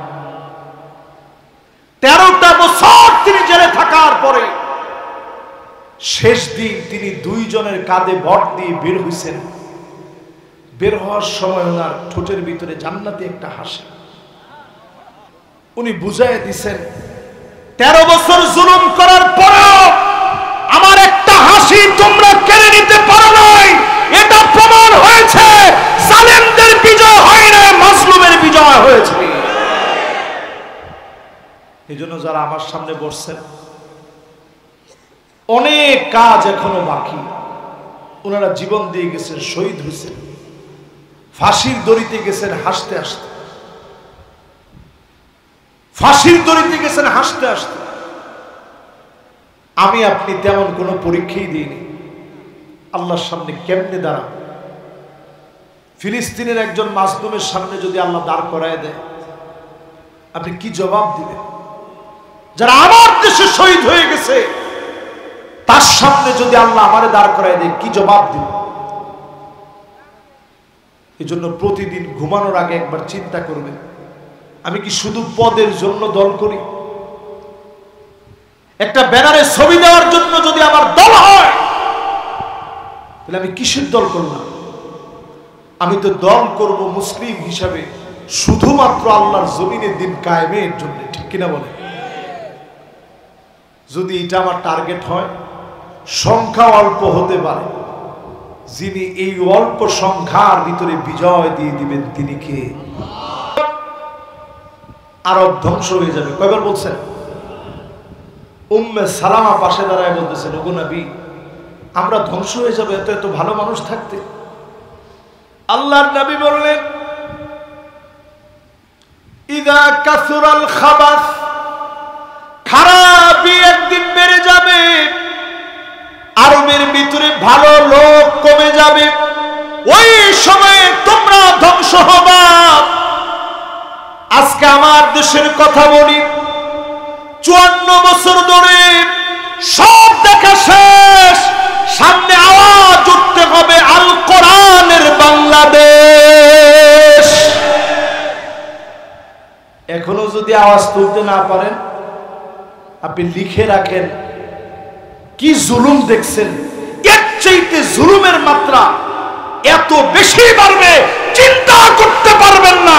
স্লোগান যেমন দিয়েছিলেন, দিল্লি না ঢাকা। আরে কথা কয় না, কয়দিন পরে স্লোগান দিবেন দিল্লি না ঢাকা, কইবেন ফাঁকা ফাঁকা। যদি এখনো সুযোগ না হন, সোজা যদি না হন, এই সুযোগ কাজে না লাগায়, সামনের দিন ভয়াবহ আসতেছে। কেমন ভয়াবহ হবে আপনি চিন্তা করতে পারবেন না। আল্লাহর কাছে পানা চান। শ্যামনগরের পরিস্থিতিটা ভিন্ন। এখানে চোর ডাকাত তো অন্য এলাকার ভালো মানুষের চাইতে ভালো। শ্যামনগরের যারা খারাপ লোক, এরাও অনেক ভালো অন্য এলাকার লোকদের তুলনায়। এটা কেন হয়েছে? এই এলাকার মানুষ ধর্মপ্রাণ, ইসলামী আন্দোলনের অনেক ত্যাগ, অনেক রক্ত এই জমিনের ভিতরে পড়ছে। ঠিকও তো কয় না, একটু জোরে বলেন। এই জন্য অনেকে দেখবেন এখনো যে দাওয়াত দেন, বলবে যে আরে না, লোকজন নাই, এগুলো দিয়ে কাজ হবে না। মুসলমানদের কোন বিজয় শুধুমাত্র লোকজন দিয়ে আসে নাই। 5 তারিখের বিজয়টাও লোকজন দিয়ে হয় নাই, ঠিক কিনা বলে? ছোট ছোট গোলামান কিছু নাই হাতে, হঠাৎ করে কোত্থেকে সাধারণ জনগণ সব চলে গেল। যদি শুধু ওই সময় এই কথাটা না বলে, রাজাকারের বাচ্চা যদি না বলতো, তাহলে আন্দোলনটা এত দূর যাইতই না। একটা গালির কারণে আল্লাহ তাআলা মুসলমানদের চূড়ান্ত একটা বিজয় দিছে, ঠিক কিনা বলে? এই চূড়ান্ত বিজয়টারে আপনি অন্তত মনে করতে পারেন বিজয়ের একটা অধ্যায় তো রচনা হয়েছে, চূড়ান্ত রূপ নিবে তখন আপনি আমি যখন পরিশুদ্ধ হব। যদি ঠিক না হন 6 ধরনের মায়ের খাইবেন। কি 6 ধরনের মায়ের? এটা হাদিস থেকে, আজকে আর বলতে পারবো না, এটা আগামী দিন বলবো। আজকে শুধু 6টা শেষ করি। 6টা বলতে গিয়ে বলতেছিলাম 5 নম্বরে আরবের ভয়াবহতা আসবে। কেন? কারণ তারা যখন চরিত্র নষ্ট হয়ে যাবে তখন মার খাবে, ফিতনা ঢুকে যাবে। ওমর রাদিয়াল্লাহু তাআলা আনহু ছিল দরজা। আল্লাহ নবী বলেন ওমরকে যেদিন মেরে ফেলা হবে, শহীদ করা হবে, তারপরে একটার পরে একটা ফিতনা ঢুকবে। ইন্নাল্লাহ জাআলাল হক বিলিসানি ওমর ওয়া কলবিহি ওয়া হুয়াল ফারিকু বাইনাল বাতিলি ওয়াল হক। হযরত ওমর হলো সত্য মিথ্যার পার্থক্যের দরজা। এমন ভাবে তিনি হকের পক্ষে বলেছেন, অন্যায়ের বিরোধিতা করেছেন, উনাকে শহীদ করে দেওয়া হলো। এরপরে ফিতনাগুলা ঢুকলো সমুদ্রের ফেনার মতো করে। আজ অবধি ফিতনা ঢুকতেছে। ঢুকতে ঢুকতে এমন হয়েছে বাংলাদেশের ভিতরে বসে একজন নিজের ইমাম মাহাদি দাবি করছে, অঙ্ক শিক্ষক। বলছে আল্লাহ নিজে আমার স্বপ্ন দেখায় বলছে তুই ইমাম মাহাদি। তো বলছে আল্লাহ আমি যদি ইমাম মাহাদি হই, আমার নাম তো মোহাম্মদ না, আমার আব্বার নাম তো আব্দুল্লাহ না। কারে তোর নাম আমি আল্লাহ নিজে গোপন রাখছি যাতে করে কোনো সমস্যা না হয়। মানে 5 তারিখের পরে অনেকের মাথা কি পরিমাণ নষ্ট হয়েছে আপনি চিন্তা করছেন। এগুলোরে কিন্তু আপনারা স্বাভাবিকভাবে নিয়ে নেন। এমনও হতে পারে লোকটা অসুস্থ, যদি অসুস্থ হয় তার চিকিৎসা করা। এমনও হইতে পারে নানা চক্রান্ত করে এই জাতীয় লোকদেরকে দাঁড় করায় দিয়ে ইসলামী আন্দোলনের ক্ষতি করার একটা অপচেষ্টা চালানো হচ্ছে, ঠিক কিনা বলেন? এরপরে আসেন মুসলমান, আরবের ভিতরে ফিতনা কেমনে ঢুকলো? দুবাইয়ের দিকে তাকায় দেখেন, কাতারের বিমান চলতে দেয় না দুবাইয়ের উপরে, কারণ ইসরায়েলের বিরোধিতা করে কাতার। এই জন্য কাতারের বিমান চলতে দেয় না। মুসলমান হওয়ার পরেও ইসরায়েলকে তারা কিছু মনে করে না। হামলা করে আমার শিশু বাচ্চাগুলোকে মেরে ফেলেছে, শহীদ হয়ে গেছে গোলাপের মতো বাচ্চাগুলো।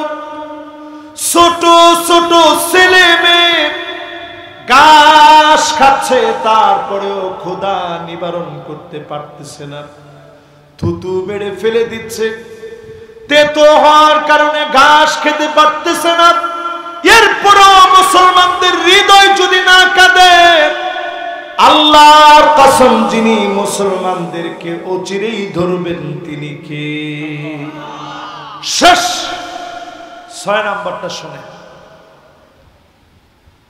রাত বেশি হয়ে গেছে, মাশাআল্লাহ। আমি ঠিক 1.5 ঘন্টা কথা বলতে চেয়েছিলাম, কাছাকাছি সময়ে চলে আসছে।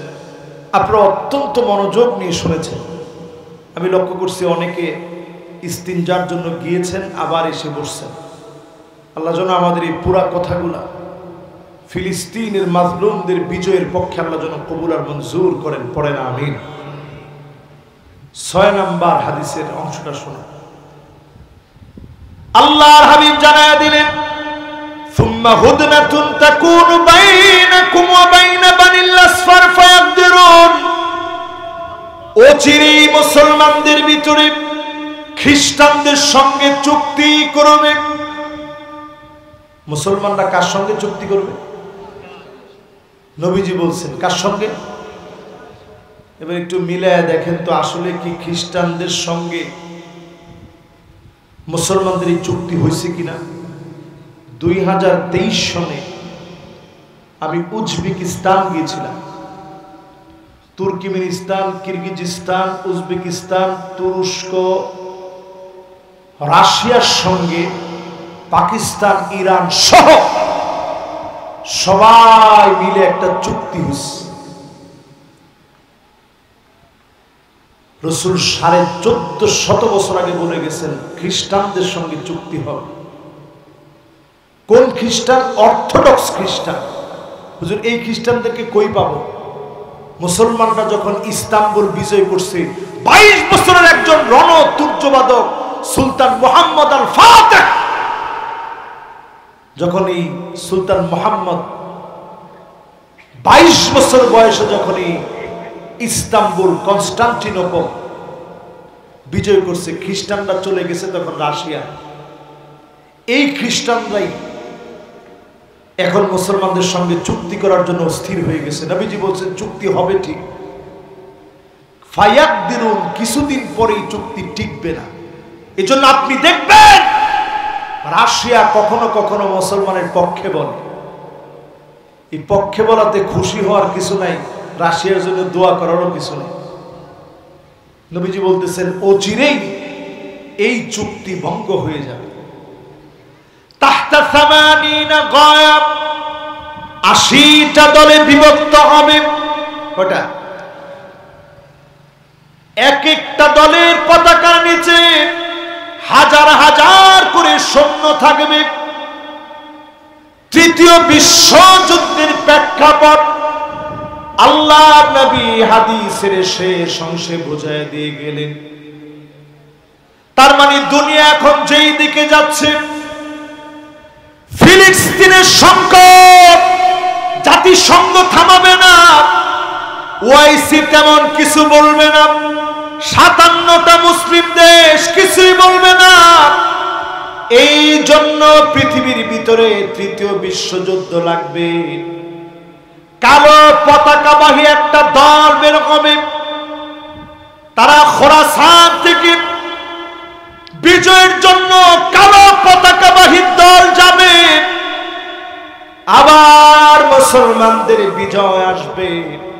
সুনিশ্চিত যিনি মুসলমানদেরকে বিজয় দিবেন তিনি কে? ইউসলিহুল্লাহু লাহু লাইলাতান ওয়াহিদা, এক রাত্রির ভিতরে বিজয় আসবে। তবে আমারে আপনারে দিয়ে না, আজকে যারা জীবন দেওয়ার জন্য প্রস্তুত, আজকে থেকে যারা আল্লাহর রাহে কোরবানি করতে প্রস্তুত, আজকে যারা নিজেকে আল্লাহর গোলাম বানিয়েছেন, এমন লোকদেরকে দিয়ে যিনি বিজয় দিয়ে দিবেন তিনি কে? আমাদের দেশের মানুষের আবেগ আছে।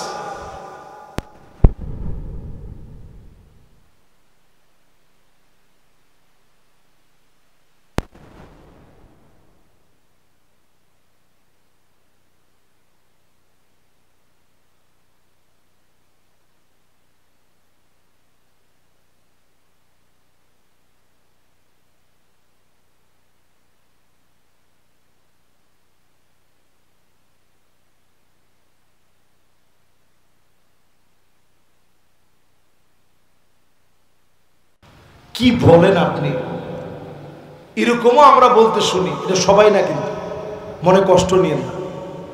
আমি পরামর্শ দিতে চাই, যে বেয়াদবি কথা বলেছে অনতিবিলম্বে তার ব্যাপারে সিদ্ধান্ত নেন, কারণ এদেশের মুসলমান এগুলো অন্তত সহ্য করতে পারে না। আরেকজন বলতেছে যদি নেতার নাম নেন তাহলে ওযু করা লাগবে। নেতার নাম নিলে ওযু করা লাগবে কেন? আমরা তো ওযু ভঙ্গের কারণের ভিতরে নেতার নাম কোথাও পড়ি নেই। আপনারা পড়ছেন নাকি? একটু নিজেদেরকে সোজা করেন, কি বলেন একটু চিন্তা করেন। রাজনীতিরে বাংলাদেশে আমরা বানায় দিছি সমস্ত ধর্মের উপরে কোন ধর্ম যদি থাকে ওই ধর্মের নাম রাজনীতি। বাংলাদেশের সবচেয়ে বড় নবীর চেয়ে সম্মানের জায়গায় আমরা আমাদের নেতার নামটা রাখছি। কামেল মাদ্রাসাগুলায়, মাদ্রাসার পিছনে পিছনে সরকারি সকল প্রতিষ্ঠানে চেয়ারের উপরে মহামান্যদের ছবিটা লটকায় রাখতে হইত। কিছু করার নাই তো। আল্লাহ ওই দিনটা দেখায় নাই যে মসজিদে লটকাইতে কয় নেই। যদি কইতো মসজিদের বারান্দার ভিতরে ছবি থাকবে কোনো অসুবিধা নেই। অসুবিধা আছে, ফতোয়া দেওয়ার মতো হুজুর ছিল। না 2-4 জন ছিল, ঠিক আছে, আপনি ফতোয়া দিলি তো আপনি জেলে যাইতে যাইতে শেষ। পরে কয়জন চিন্তা করে থাক বারান্দার মধ্যে, ভাই নামাজ পড়া দরকার, নামাজ ভিতরেই পড়ব। এই জন্য মুসলমান আজকে থেকে মাহফিলে বসে নিয়ত করেন, ফিলিস্তিনের পক্ষে যারা আছেন আজকে থেকে দল করবেন শুধুমাত্র আল্লাহর জন্য। জোরে কোন কার জন্য? আঙ্গুল উঁচা করে কোন কার জন্য? এবার আঙ্গুলগুলো নামান। এই যে আপনাদেরকে কথা বলাইলাম যে কার জন্য দল করবে, আল্লাহর জন্য। আপনারা বললেন হুজুর আমি যদি একটু পদের জন্য করি, যে বাজার কমিটির পদটা পাইলে কিছু টাকা পয়সা নগদ। আল্লাহর হাবিব বলতেছে লা ইউকাল্লিমুহুমুল্লাহ, যারা পদের জন্য দল করবে আল্লাহ পাক তাদের সঙ্গে কথা বলবে না। ওয়ালা ইউযাক্কিহিম, মানে দয়া দেখাবে না। ওয়ালা ইয়ানজুরু ইলাইহিম, আল্লাহ পাক তাদের দিকে তাকাবেন না, কথা বলবেন না, দয়া দেখাবেন না। যারা শুধুমাত্র পদের জন্য দল করবেন, ওয়া ইল্লা লাম ইয়াফিলাহুম, পদ না পেলে নেতার পিছনে নাই, এমন যারা হবেন এদের দিকে যিনি তাকাবেন না, কথা বলবেন না, দয়া দেখাবেন না, তিনি কি? ফিলিস্তিনের পক্ষে যারা আওয়াজ করেছি, আজ থেকে বুনিয়ান মারসুস মাসলুম ফিলিস্তিনের পক্ষে সীসা ডালা প্রাচীরের মতো এক হয়ে আল্লাহর জমিনে দিন কায়েমের সিদ্ধান্ত নেওয়া লাগবে, ঠিক কিনা বলেন? আমি শেষ কথায় বলি, শুধু যদি মুসলিম ব্রাদারহুড মিশরে ক্ষমতাটা টিকায় রাখতে পারত, তিউনিসিয়া একটা গণবিপ্লব হতো মুসলমানদের পক্ষে। এই বিপ্লব ছড়ায় পড়তো লিবিয়ায়, এই বিপ্লব ছড়ায় পড়তে পড়তে রাজতন্ত্রের ধ্বজাধারী ইসলামকে যারা ধ্বংস করতেছে, পুরো মিডল ইস্টের ভিতরে ইসলামী আন্দোলন বিজয় হয়ে যেত, ইসরায়েল নামক রাষ্ট্র পদদলিত হয়ে মারা যেত, ঠিক কিনা বলে? এরা এটা বুঝে ফেলছে। এজন্য হাফিজ মুরসি রহমতুল্লাহ আলাইকে তারা বাঁচতে দেয়। আজকে যারা আমার সামনে বসছেন, এই পথ কখনো এত সহজ হবে না, এই পথ কখনো এত সহজ হবে না। ইসলামী আন্দোলনের এই পথে আল্লামা দেলওয়ার হোসেন সাইদি রহমতুল্লাহ আলাইহি 13টা বছর তিনি জেলে থাকার পরে শেষ দিন তিনি 2 জনের কাঁধে ভর দিয়ে বের হইছেন। বের হওয়ার সময় ওনার ঠোঁটের ভিতরে জান্নাতি একটা হাসি। উনি বুঝাইয়া দিছেন 13 বছর জুলুম করার পরেও আমার একটা হাসি তোমরা কেড়ে নিতে পারো নাই। এটা প্রমাণ হয়েছে জালেমদের বিজয় হয় না, মাজলুমের বিজয় হয়েছে। এজন্য যারা আমার সামনে বসছেন, অনেক কাজ এখনো বাকি। ওনারা জীবন দিয়ে গেছেন, শহীদ হয়েছেন, ফাঁসির দড়িতে গেছেন হাসতে হাসতে, ফাঁসির দড়িতে গেছেন হাসতে হাসতে। আমি আপনি তেমন কোনো পরীক্ষাই দিইনি। আল্লাহর সামনে কেমনে দাঁড়াবো? ফিলিস্তিনের একজন মাজলুমের সামনে যদি আল্লাহ দাঁড় করায় দেয়, আপনি কি জবাব দিবেন? যারা আমার দেশে শহীদ হয়ে গেছে তার সামনে যদি আল্লাহ আমারে দাঁড় করায় দেয়, কি জবাব দিব? এই জন্য প্রতিদিন ঘুমানোর আগে একবার চিন্তা করবেন, আমি কি শুধু পদের জন্য দল করি? একটা ব্যানারে ছবি দেওয়ার জন্য যদি আমার দল হয়, তাহলে আমি কিসের দল করলাম? আমি তো দল করব মুসলিম হিসাবে শুধুমাত্র আল্লাহর জমিনে দিন কায়েমের জন্য, ঠিক কিনা বলে? যদি এটা আমার টার্গেট হয়, সংখ্যা অল্প হতে পারে, যিনি এই অল্প সংখ্যার ভিতরে বিজয় দিয়ে দিবেন তিনি কে? আল্লাহর কাছে বাংলাদেশ সহ সারা দুনিয়ার মুসলমানদের কল্যাণ চেয়ে ফিলিস্তিনের মুসলমানদের বিজয় কামনা করে আজকের এই মাহফিলের কামিয়াবি আল্লাহর কাছে কামনা করছি। সকলে পড়েন আমিন। যদি কর্তৃপক্ষের আর কোনো বিষয় না থাকে আমরা এখনই মোনাজাতের দিকে যেতে চাই। আল্লাহ রাব্বুল আলামিনের কাছে কায়মান বাক্যে আমরা মোনাজাত করব। আমাদের এই মাহফিলের সম্মানিত সভাপতি সাহেব তিনি 2 মিনিট কথা বলবেন ইনশাআল্লাহ। আমার ভাই অত্যন্ত মনোযোগ নিয়ে শুনছেন। ফিলিস্তিনের পতাকা আলহামদুলিল্লাহ তিনি